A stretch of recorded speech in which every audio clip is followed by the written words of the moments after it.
السلام عليكم متابعي قناة نيضو تشري. إذن إخواني، حادثة سير تعرض لها اللاعب المغربي حكيم زياش.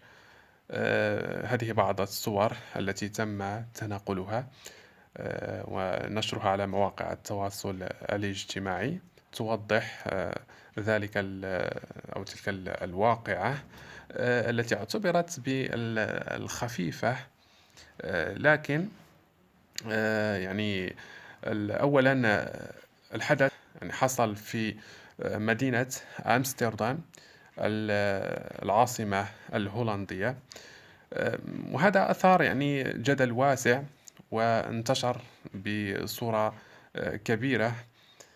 تناقل رواد وكان هناك يعني تحوم حوله بعض الشكوك. هناك من يقول هل كان ذلك بسبب تأثير الكحول مثلا أو شيء من هذا القبيل. عموما حاولت يعني أن أبحث قليلا حول الموضوع وأتساءل. الحدث حصل يعني بالنهار يعني وليس بالليل، وفي الغالب من خلال ما تبين أن ذلك كان خاطئ، يعني خبر زائف ومعلومات خاطئة. والله أعلم. إذا إخواني، هذا ما في هذا المقطع. تحياتي لكم، نلقاكم في مقاطع فيديو أخرى إن شاء الله، ودمتم في أمان الله وحفظه.